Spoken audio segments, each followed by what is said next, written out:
साथियों नमस्कार। मेरे चैनल पर है आपका स्वागत। मिलेगा यहाँ कॉमेडी का तड़का, टेंशन मुक्त राहत। कृपया बारीकी से ध्यान दीजिए। आज के वीडियो का विषय एक ऐसे राजनेता पर आधारित है जो बढ़ चढ़कर नियम तो बनाता है, लेकिन जब अपने अमल करने की बारी आती है तो मामला खटाई में जाता हुआ प्रतीत होता है। सबके लिए जब एक सा नियम है तो फिर उसमें हेर फेर क्यों? आगे क्या होता है, क्या वह राजी होते हैं या नहीं, इसको जानने के लिए मेरे साथ वीडियो के अंत तक बना रहना होगा।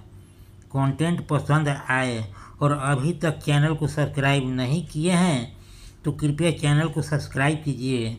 एक सवाल, मैं प्रतिदिन शाम रात्रि 8 बजे यूट्यूब पर अपना वीडियो अपलोड करता हूँ।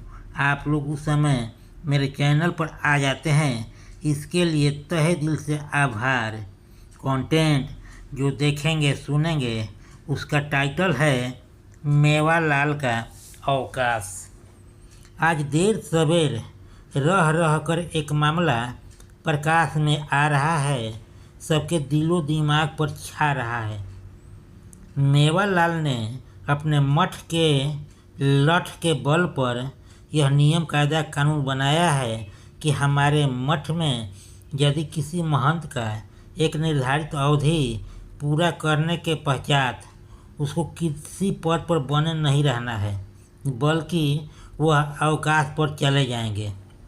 अपने झूठ फरेब साम दाम दंड भेद की नीति अपनाकर अयोग्य होते हुए भी इस संस्था का ऑल इन ऑल तो हो गए, लेकिन इसके बाद उनके भीतर जिसने भी विद्रोह की चिंगारी उगली, अगली बार उस पर गलत आरोप लगाकर उसको उंगली पर नचाना शुरू हो जाता है या नचाने लगते हैं।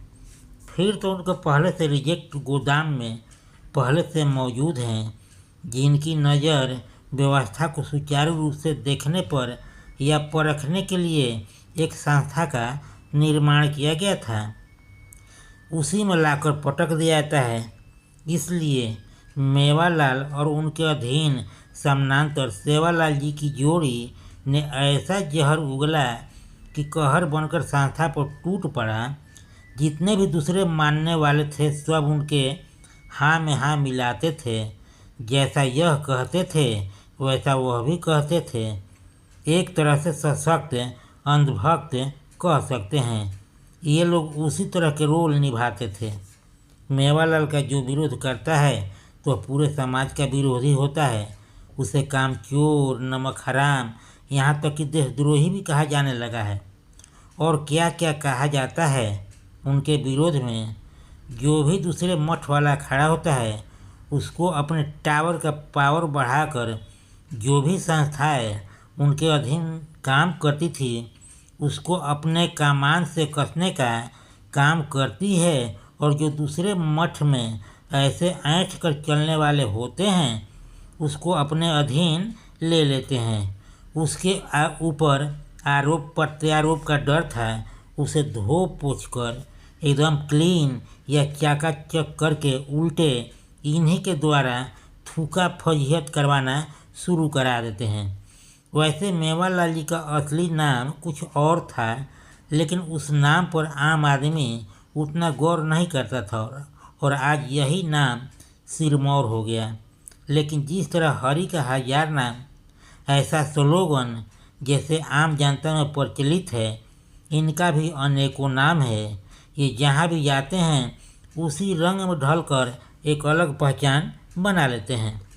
लेकिन हाल फिलहाल जिस रफ्तार से मठ की गाड़ी चला रहे हैं, इनके आगे पीछे लठ लेकर इतने अंधभक्त हैं कि एक वचन पर जान देने पर उतारू हो जाते हैं। मजाल है कोई एक बार भी क्यों बोल दे। यदि आपने क्यों बोल दिया फिर तो सियार जैसा सैकड़ों हुआ हुआ करने लग जाते हैं। इनके दृष्टि में यह जो मठ चला रहे हैं, इन अंधभक्तों के दृष्टि में अवतरित व चमत्कारिक पुरुष ही ऐसा कर सकते हैं, जबकि इनके विपरीत मठ वाले इनके काले कारनामों को उजागर कर अपना बाजार तैयार कर रहे हैं। इनके जितने वादे हैं मैदान में आते ही सब खत्म कर हजम कर जाते हैं। इनकी गारंटी टाए टाए फीस, इसमें दम नहीं होता है। इनके भक्त या अधीनस्थों की सुने तो इनका कार्यकाल बड़े ही शानदार तरीके से आगे बढ़ रहा है। आम भाषा में इनके काल को सुनहरा झकास काल कह सकते हैं। अब आगे क्या होता है यही देखना है। इनके द्वारा निर्धारित अवधि को संशोधन कर आगे बढ़ाते हैं, अवकाश पर जाते हैं। अभी यह मामला पेंडिंग में है। यदि इनके चाहने वालों का व्यू का क्यू लंबा होता है तो क्या अवकाश कैंसिल हो सकता है? फिलहाल कहना मुश्किल है, यह तो भविष्य ही बताएगा। कंटेंट समाप्त हुआ। एक बेहद ज़रूरी सुझाव, आप पर किसी प्रकार का नहीं है दबाव, आपका और मेरा बना रहे मधुर व्यवहार। तो इस कॉलम को कीजिए पूरा, क्योंकि लाइक सब्सक्राइब किए बिना संबंध रह जाता है अधूरा। लाइक सब्सक्राइब करके कीजिए इसको पूरा। एक बार फिर से आप सभी को तहे दिल से नमस्कार। मेरे चैनल को देते रहिए भरपूर